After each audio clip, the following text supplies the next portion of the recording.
नमस्कार। पश्चिम बंगाल की राजनीति में आजकल काफी कुछ चल रहा है और हाँ, इसी बीच एक बड़ा फेरबदल हुआ है जी। समित भट्टाचार्य को राज्य भाजपा का नया अध्यक्ष बनाया गया है। तो जो जानकारी हमारे पास है वो इसी नियुक्ति पर, भट्टाचार्य की पृष्ठभूमि और इसके जो राजनीतिक मायने हो सकते हैं उन पर है। हाँ, बिल्कुल। आज हम यही समझने की कोशिश करेंगे कि समित भट्टाचार्य आखिर है कौन, ये नियुक्ति इसी वक्त क्यों हुई और हाँ, बंगाल की राजनीति के लिए इसके क्या मतलब हो सकते हैं। सही बात है। लग तो रहा है कि बंगाल भाजपा शायद कोई नई दिशा पकड़ना चाह रही है। तो आइए इस पर थोड़ी गहराई से बात करते हैं। सबसे पहले आप थोड़ा विस्तार से बताएंगे कि ये समित भट्टाचार्य हैं कौन। हाँ, देखिए, समित भट्टाचार्य कोई एकदम नया चेहरा नहीं है। भाजपा के काफी अनुभवी नेता हैं वो। अच्छा। उनकी राजनीतिक शुरुआत तो आरएसएस से हुई थी, राष्ट्रीय स्वयंसेवक संघ से, जो हम जानते हैं पार्टी के लिए एक वैचारिक गढ़ है। हाँ, वो तो है। और पिछले साल ही उन्हें राज्यसभा भी भेजा गया था। ये भी दिखाता है कि पार्टी में उनका कद बढ़ रहा था। जी। लेकिन एक और दिलचस्प बात है, 2014 में सोचिए, जब बंगाल में भाजपा की मौजूदगी बहुत बहुत कम थी, तब वो बसीरहाट दक्षिण से पार्टी के पहले विधायक चुने गए थे। ओह हाँ, ये तो बड़ी बात थी उस समय। बिल्कुल, एक तरह से सांकेतिक जीत थी ये कि हाँ, भाजपा यहाँ जड़ें जमा सकती है। पार्टी के अंदर लोग उन्हें समिकदा कह के बुलाते हैं। समिकदा। हाँ, और उनकी छवि जो है वो एक शांत मृदुभाषी नेता की है, लेकिन साथ ही रणनीति बनाने में काफी माहिर माने जाते हैं। अच्छा, मतलब शांत लेकिन रणनीतिकार। जी। और 2020 के बाद से तो वो राज्य प्रवक्ता के तौर पर भी काफी सक्रिय रहे, काफी मुखर रहे। यानी अनुभव भी है और जमीनी जुड़ाव भी। लेकिन ये सवाल फिर उठता है कि ये नियुक्ति ठीक अभी क्यों, इस समय कोई खास वजह? देखिए, समय तो बहुत महत्वपूर्ण है इसमें। 2026 में विधानसभा चुनाव होने हैं बंगाल में। हाँ, ज्यादा दूर नहीं है। बिल्कुल। और जाहिर है भाजपा चाहेगी कि तृणमूल कांग्रेस का जो दबदबा है उसे चुनौती दी जाए, उसे कम किया जाए। सही। और पिछले कुछ महीनों से ऐसी खबरें भी थीं कि बंगाल भाजपा में थोड़ी अंदरूनी खींचतान चल रही है, गुटबाजी है। हाँ, ये सुनने में आ रहा था। तो ऐसे माहौल में पार्टी को शायद एक ऐसे चेहरे की जरूरत महसूस हुई जो थोड़ा तटस्थ हो, जिसकी छवि साफ हो और जो अलग अलग गुटों को साथ ला सके। अच्छा, एकजुट करने वाले नेता की तलाश थी। हाँ, कह सकते हैं।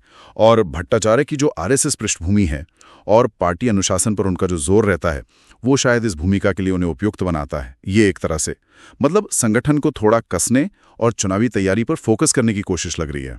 और नियुक्ति के फौरन बाद उनका पहला बयान भी आया जो काफी ध्यान खींच रहा है कि हम मुसलमानों के खिलाफ नहीं हैं। हाँ, ये बयान महत्वपूर्ण है। इसका क्या मतलब समझे? क्या ये सिर्फ कहने की बात है या कोई बड़ी रणनीति का हिस्सा लग रहा है? ये सवाल बहुत दिलचस्प है। देखिए, इसे सिर्फ एक बयान कहकर शायद नजरअंदाज नहीं करना चाहिए। बंगाल की जो सामाजिक और राजनीतिक बुनावट है वो काफी मिलीजुली है, जटिल है। और अगर भाजपा को वहां अपनी पैठ बढ़ानी है, खासकर टीएमसी के वोट बैंक में सेंध लगानी है, तो उन्हें अपने पारंपरिक वोटरों से आगे भी देखना होगा। हाँ, ये तो है। तो ये बयान हो सकता है उसी समावेशी राजनीति का एक संकेत हो जिसकी बात भाजपा राष्ट्रीय स्तर पर भी करती है। हाँ, करती तो है। लेकिन हाँ, ये भी सही है कि इस संदेश को जमीन पर उतारना, उसका असर दिखाना, वो एक अलग चुनौती होगी। बिल्कुल। और उन्होंने ये भी कहा कि असली सितारा कमल है, कोई व्यक्ति नहीं। जी हाँ, ये भी एक अहम बात है। शायद ये पार्टी के अंदर जो कभी कभी व्यक्ति केंद्रित राजनीति हावी हो जाती है, उसके बजाय संगठन और विचारधारा को प्राथमिकता देने का एक संदेश है। हाँ, विचारधारा पर ये जोर देना वाकई दिलचस्प है। अच्छा, तो इस नियुक्ति पर बाहर से दूसरी पार्टियों से और पार्टी के अंदर से क्या प्रतिक्रियाएं आ रही हैं? बाहर से देखें तो जो मुख्य प्रतिद्वंदी है टीएमसी, उन्होंने अभी तक कोई खास तीखी प्रतिक्रिया नहीं दी है। एक तरह की सतर्क चुप्पी कह सकते हैं। अच्छा। लेकिन राजनीतिक गलियारों में और जो विश्लेषक हैं उनके बीच ये चर्चा जरूर है कि भाजपा ने एक साइलेंट वॉरियर को चुना है। साइलेंट वॉरियर यानी मूक योद्धा? हाँ, एक ऐसा नेता जो शायद पर्दे के पीछे रहकर ज्यादा काम करे, संगठन को चुपचाप मजबूत करे, बजाय बहुत ज्यादा सुर्खियों में रहने के। ये भी एक रणनीति हो सकती है। बिल्कुल।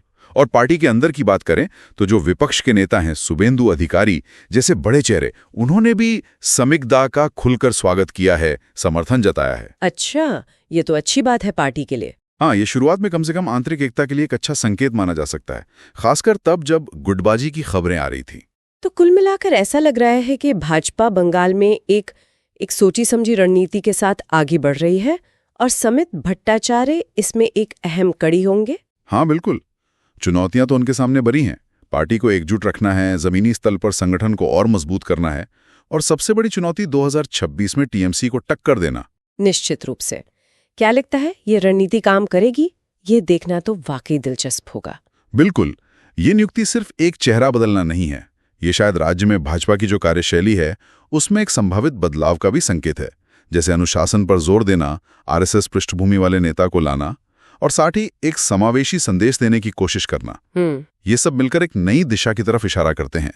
लगता है ये अगले विधानसभा चुनावों की तैयारी की एक गंभीर कोशिश का हिस्सा है। सही कहा।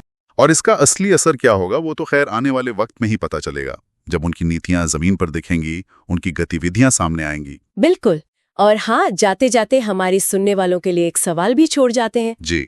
ये जो समावेशी संदेश और संगठनात्मक अनुशासन की बातें हैं, इनसे आगे बढ़कर समित भट्टाचार्य को पश्चिम बंगाल की जो जटिल राजनीतिक जमीन है उस पर पकड़ बनाने के लिए कौन सी ठोस व्यावहारिक रणनीतियां अपनानी होंगी?